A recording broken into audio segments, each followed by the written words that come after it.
역전의 하나님, 이런 제목으로 말씀 연대를 같이 나누겠습니다. 여러분, 인생을 살다 보면 도무지 희망이 없어 보이는 상황에 부딪힐 때가 있습니다.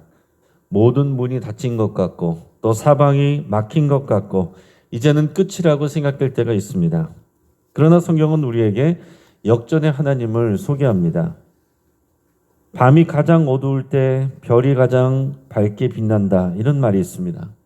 가장 절망스러운 순간에 믿음의 사람들은 역전의 하나님을 만날 수 있습니다. 에스더서는 이런 역전의 하나님을 간접적으로 보여줍니다. 특히 오늘 본문은 바로 그러한 역전의 드라마가 완성되는 그런 상황을 담고 있어요. 아말렉 족속 출신인 이 하만의 계략으로 유다 백성이 몰살당할 위기에 놓였습니다. 하지만 하나님은 지금 상황을 뒤엎으시고 오히려 유다인들이 승리하도록 역사하셨습니다. 우리 이 사건을 통해서 하나님이 어떻게 역전하시는 분이신지, 그리고 그분의 백성은 어떻게 살아야 하는지를 우리 함께 묵상할 수 있기를 바랍니다. 하나님은 절망의 날을 승리의 날로 바꾸셨습니다. 오늘 본문의 1절에서 5절까지 말씀을 같이 읽겠습니다. 아달월 곧 12째 달 13일은 왕의 어명을 시행하게 된 날이라. 유다인의 대적들이 그들을 제거하기를 바랐더니 유다인이 도리어 자기들을 미워하는 자들을 제거하게 된 그날에 유다인들이 아수에로 왕의 각 지방 각 읍에 모여 자기들을 해오고자 한 자를 죽이려 하니 모든 민족이 그들을 두려워하여 능히 막을 자가 없고 각 지방 모든 지방관과 대신들과 총독들과 왕의 사물을 보는 자들이 모르드게를 두려워함으로 다 유다인을 도우니 모르드게가 왕궁에서 존귀하여 점점 창대하매 이 사람 모르드게의 명성이 각 지방에 퍼지더라. 유다인이 칼로 그 모든 대적들을 쳐서 도륙하고 진멸하고 자기를 미워하는 자에게 마음대로 행하고. 아멘. 자, 이 아달월 13일은 12월 13일이다, 이런 얘기입니다. 이날에 이 하만 장군은 유대인을 몰살하기로 계획했습니다. 자, 푸림이라고 하는 그 제비를 뽑아서 왕 앞에서 이 날이 뽑혔기 때문에 이 12월 13일에 모든 유대인들을 몰살하는 것을 왕의 조서까지 받아서 인장까지 찍어서 이 계획을 세웠단 말이에요. 근데 이날에 하나님의 역전이 일어납니다. 자, 이날은 유대인에게는 원래 절망과 죽음의 날이었습니다. 하지만 하나님께서는 그 날을 바로 역전의 날, 승리의 날로 바꾸셨어요. 하만의 계획은 왕의 인장까지 받은 공식적인 명령입니다. 모르드게와 그의 민족 유대인 전부를 멸하는 것이었습니다. 자, 왕의 인장까지 받았다, 조서까지 다 내려진 상황에서 이제 모든 상황은 끝난 것처럼 보입니다. 당연히 인간적인 생각으로 이것을 뒤집을 방법이 없습니다. 하지만 이 땅의 왕보다 높으신 하나님께서 역사하시면 그것도 뒤집히는 겁니다. 하나님의 섭리로 모르드게의 명예가 회복됐습니다. 지난 6장에서 보면 어느 날 왕이 잠이 오지 않아서 우연히 읽은 역대 일기에 모르드게가 왕의 암살 음모를 밝혀내서 왕을 구해냈다는 사실을 알게 되죠. 자, 믿음이 없는 사람이 보면 이것을 뭐라고 말하겠어요? 우연한 사건, 이렇게 말을 하겠습니다. 그러나 믿음으로 보면 성경에서 하나님 이야기가 나오지 않아도 이것은 하나님이 역사하셨구나, 가장 적절할 때 하나님이 일하신 섭리구나, 이것을 우리가 알 수 있습니다. 왕이 심심해서 그냥 역대기를 갖다가 펼쳤는데 놓치고 있었던 모르드게의 선행, 그 공로를 보게 됐다는 거예요. 그래서 모르드게를 멸망케 하고 싶었던 이 하만에게 오히려 왕이 물어봐서 이런 공로가 있는 사람 어떻게 하면 좋으냐? 하만은 자기에게 베푸는 줄 알고서 가장 좋은 것으로 또 이렇게 조건들을 얘기를 했는데 그대로 하나도 빠짐없이 모르드게에게 행하라. 그래서 모르드게의 그 이름과 명성이 오히려 또 하만의 생각에 더불어서 올라갔다는 얘기입니다.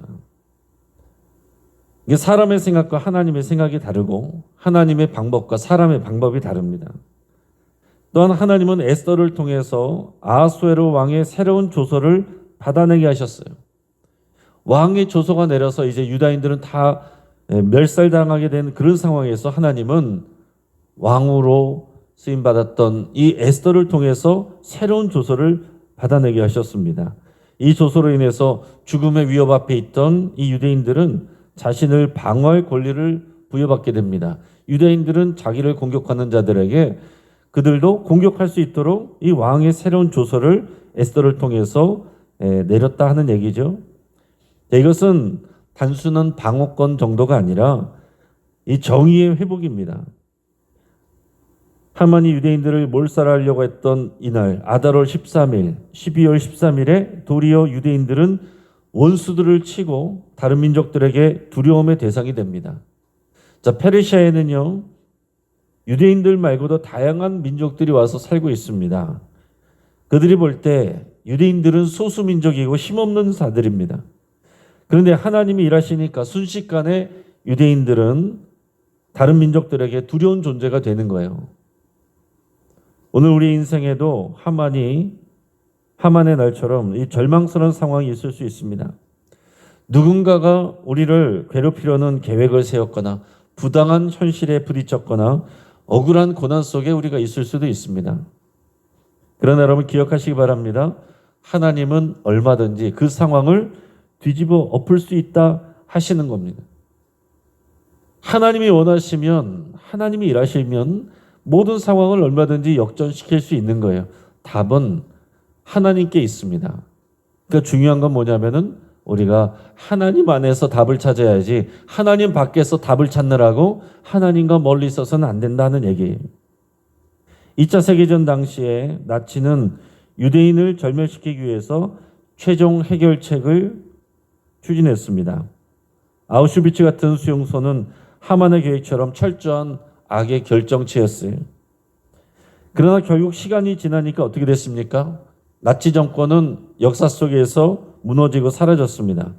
그러나 유대인들은 살아남았습니다. 많은 유대인들이 또 피해를 입었지만 그래도 유대인들은 살아남았고 심지어 1948년에는 이스라엘이라는 독립국가가 세워지게 됐습니다. 자, 세계 역사 속에서 하나님의 역전하시는 일하시는 것은 실제로 일어나고 있고 또 일어났습니다. 또 하나님의 백성은 소극적 방어가 아니라 담대한 행함으로 응답한다라는 것을 우리가 오늘 본문 말씀을 통해서 우리가 배우게 됩니다.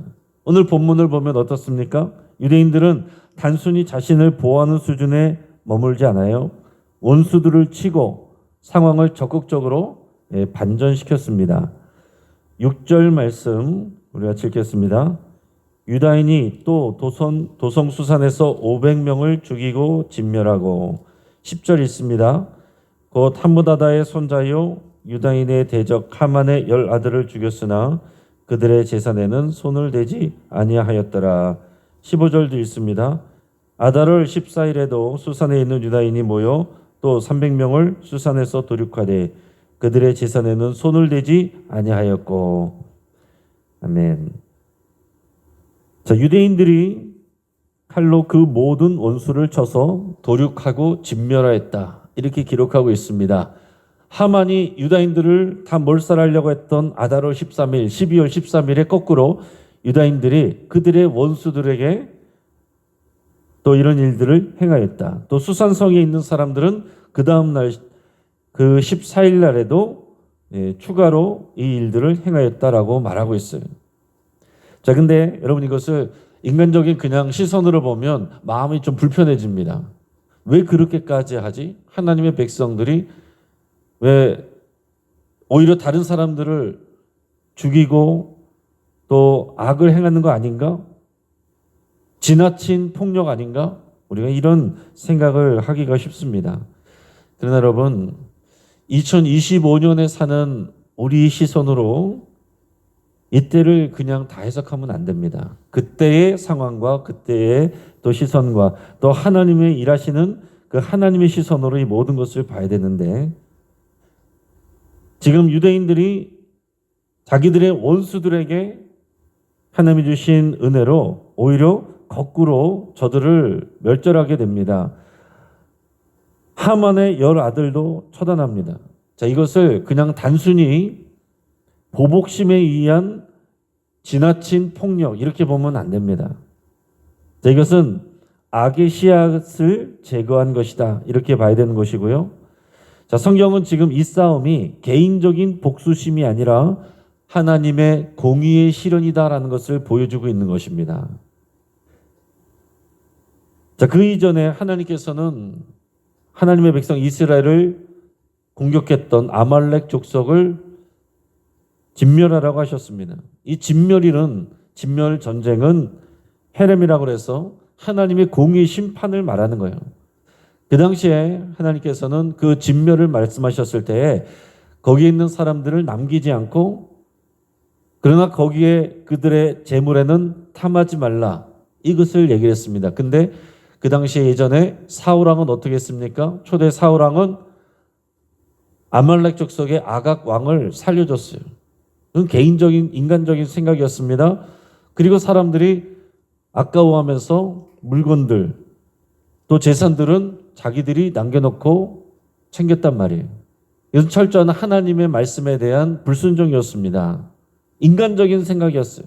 그래서 하나님은 사무엘을 보내셔서 그 당시에 아말렉 왕 아각을 사무엘이 직접 처단하였고 하나님께서 사울 왕을 뽑으신 것을 후회하신다 이렇게까지 말씀을 하셨습니다. 이런 과정을 거쳐서 하나님께서 다윗 왕을 세우게 되는 거죠. 자, 근데 지금 이것을 그때 못했던 것을 지금 그대로 유다 백성들이 실천을 하고 있는 것입니다. 개인의 복수심이 아니라 하나님의 이 공의의 심판을 실천하고 있다는 거예요. 그러면서도 철저하게 10절과 15절에서 뭐라고 말했습니까? 그들의 재물에는 손을 대지 아니하였다. 자, 그러니까 노략질하는 게 아닙니다. 그들의 재산을 탐내서 도둑질하는 게 아닙니다. 지금 왕의 명령과 조서에 따라서 그들에게 주어진 그 고난 안에서 하나님의 심판을 진행한 것이다 하는 것이에요. 우리는 그런 하나님의 영적인 일하심과 그 역사 속에서 그 당시에 그 이전에 그 이스라엘 왕정 초기 시대에 불순종했던 것을 이제 이 바벨론 땅에 와 있는 유대인들은 하나님의 은혜 안에서 그대로 순종하며 실천하고 있다. 우리가 이 시선으로 봐야 된다는 거예요. 자, 그렇기 때문에 하나님의 백성이 고난 속에 숨기만 해서는 안 된다는 것을 우리가 생각을 해야 됩니다. 하나님께서 길을 열어주실 때에 인간적인 생각과 판단으로 우리가 뒤로 물러나 있을 것이 아니라 담대히 하나님의 방법으로 하나님의 일들을 해야 된다 하는 얘기예요. 악을 제거하고 공의를 세우는데 참여해야 됩니다. 우리의 순종이 하나님의 역전을 이루는 도구가 되는 것입니다. 하나님이 길을 열으셨는데 우리가 순종하지 않고 침묵하고 있으면 하나님의 역사가 일어나지 않는 거예요. 하나님은 하나님의 일을 하시는 것이고 하나님의 백성들은 우리가 해야 될 일들을 해야 되는 것입니다. 이런 우화가 있습니다. 어떤 농부가 우물에 빠진 당나귀를 꺼내려고 했어요. 하지만 너무 깊어서 결국에는 포기를 하고 우물에 흙을 퍼붓기 시작했습니다. 그냥 당나귀를 죽게 할 생각이었어요. 당나귀는 처음에는 깜짝 놀랐습니다. 하지만 나중에 그 퍼부어진 흙을 자기를 죽이려고 퍼부은 그 흙을 자기의 네 발로 밟고 올라오게 됐어요. 결국 당나귀를 죽이려고 했던 그 흙이 당나귀를 우물 밖으로 끌어올리는 도구가 됐다 하는 것입니다. 자, 이것도 마찬가지예요. 당나귀가 포기하고 아무것도 안 했다면 아무 일도 일어나지 않겠죠. 오히려 당나귀는 죽었을 것입니다. 그러나 자기를 죽이려고 했던 그 일에 그 흙을 오히려 밟고 올라왔을 때 자기가 살게 되는 그런 방법이 되었다 하는 것입니다. 하나님께서 우리 삶 가운데도 여러 가지 방법으로 일하시고 역사하십니다.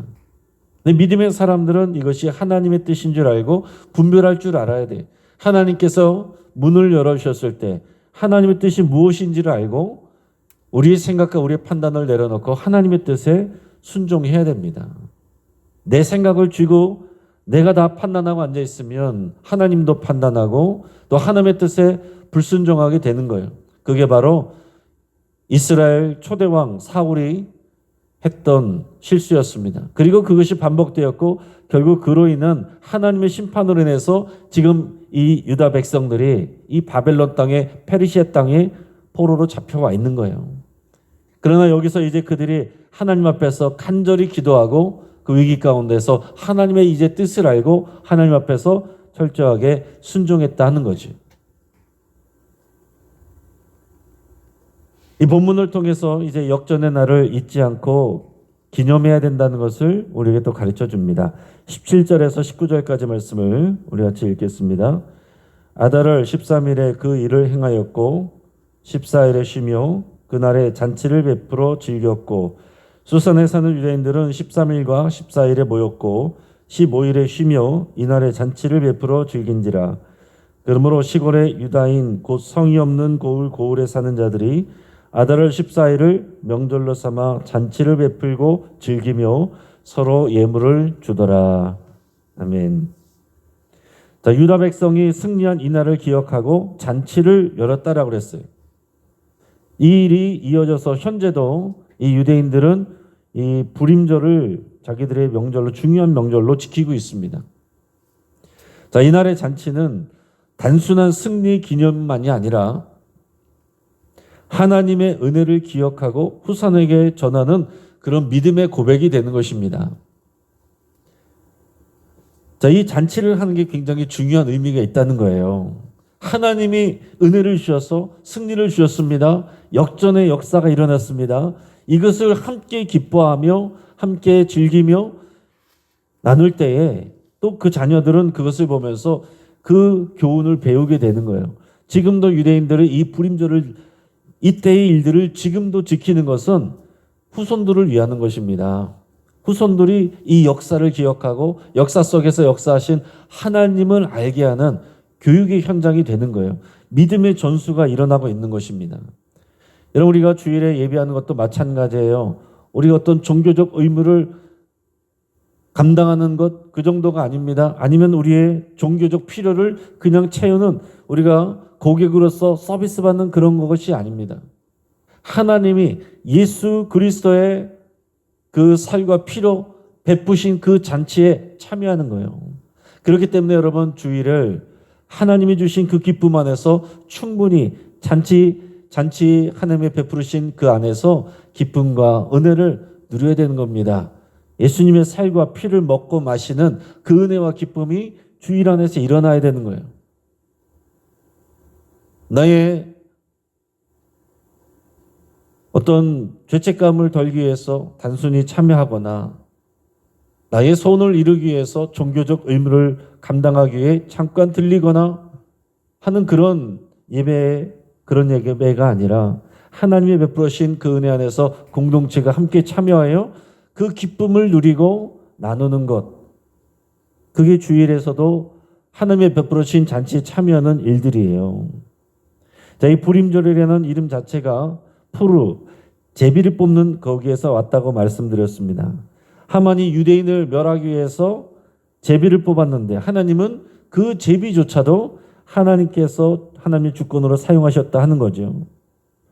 하나님의 백성은 하나님의 은혜를 기억해야 됩니다.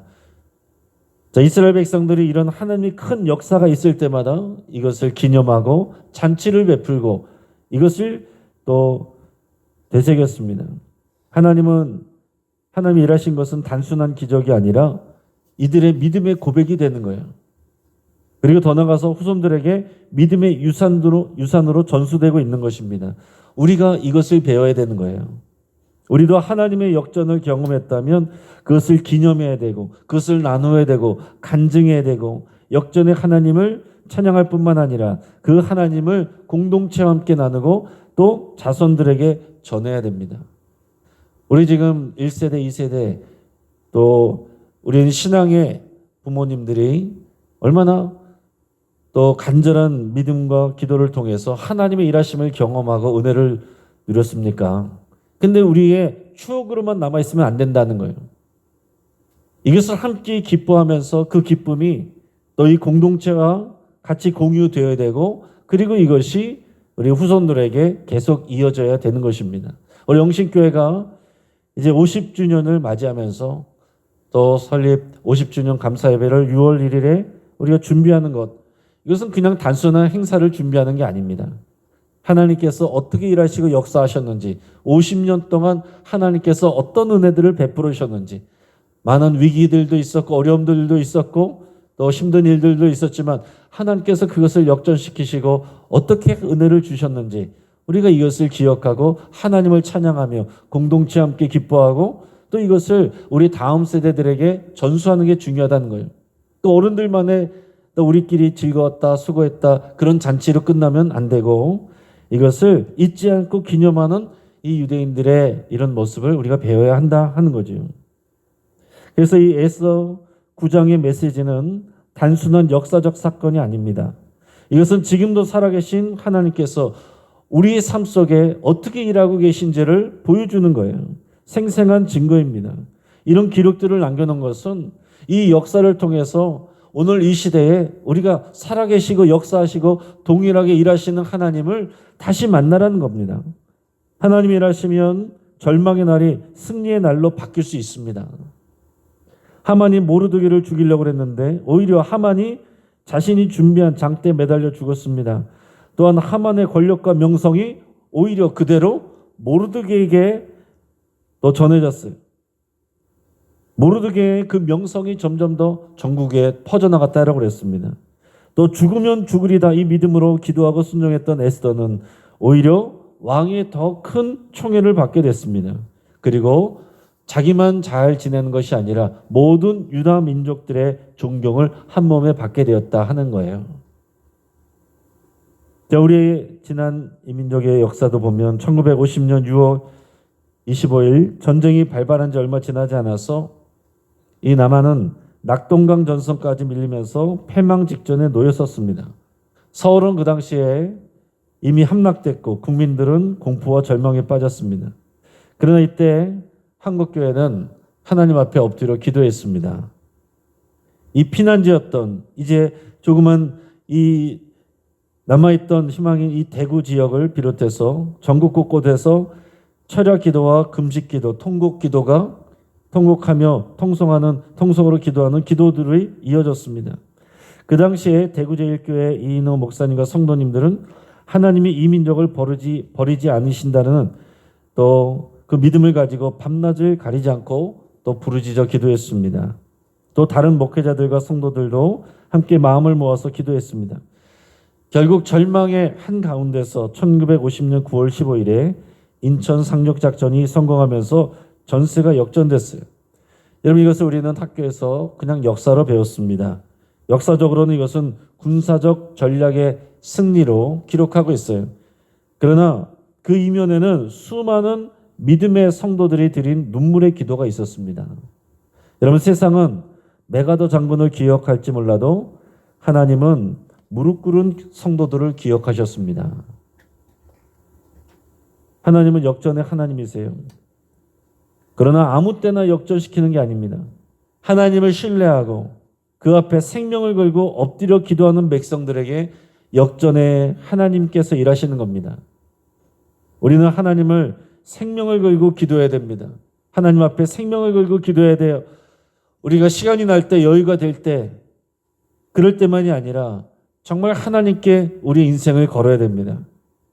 또한 하나님께서 기회를 주셨을 때 우리가 그 기회를 잡아야 되고 실천하고 순종해야 됩니다. 그리고 하나님께서 승리를 주셨을 때 철저하게 하나님께 영광을 돌리며 또 자손들에게 그 믿음을 전수해야 됩니다. 지금 여러분들 각자 개인의 삶 속에서 지금 필요한 일들이 무엇인지 또 우리가 속한 이 공동체와 이 나라 민족이 하나님 앞에서 무엇을 해야 될 시기인지 그래서 여러분 곰곰이 잘 생각하고 또 믿음으로 잘 순종하시는 저 여러분 되기를 주의 이름으로 축복합니다. 함께 기도하겠습니다. 오늘 말씀을 붙잡고 함께 기도할 때에 역전의 하나님을 우리가 신뢰하고 어떠한 상황에서도 우리가 포기하지 않기로 결단할 수 있길 바랍니다. 나의 힘으로 안 되는 일들마다 사람들과 씨름하지 않고 환경을 탓하지 않고 하나님 앞에 엎드려 기도하기로 결단할 수 있기를 바랍니다. 자녀들과 다음 세대들에게 부지런히 살아계신 역전의 하나님을 소개하고 전할 수 있기로 또 그렇게 여러분 결단할 수 있기 바랍니다. 오늘 장례가 있습니다. 5교구 1구역의 성준경 성도님의 모친 되시는 또 모친께서 어제 하나님의 부르심을 받았습니다. 빈소는 이대 서울병원 장례식장 16호실이고요. 오늘 오후 1시에 교회에서 또 입관 예배에 출발하게 되겠습니다. 위해서 함께 기도해 주시기 바랍니다. 또 환우들을 위해서 같이 기도해 주시고 특별히 우리 항암 치료 받으시는 분들, 우리 박명선 성도님, 변영순 군사님, 홍정화 집사님, 우리 정수진 성도님, 또 그 외에 여러 환우들을 위해서 함께 기도해 주시고 오늘 수요일에 늘푸른대학교와 또 수요 예배 리더 교육 위해서 함께 기도해 주시고 우리 다가오는 대선을 위해서 이 나라 민족을 위해 하나님께서 일하여 달라고 함께 믿음으로 함께 기도하겠습니다. 이 시간 주여 한번 부르짖고 합심해서 기도하겠습니다. 주여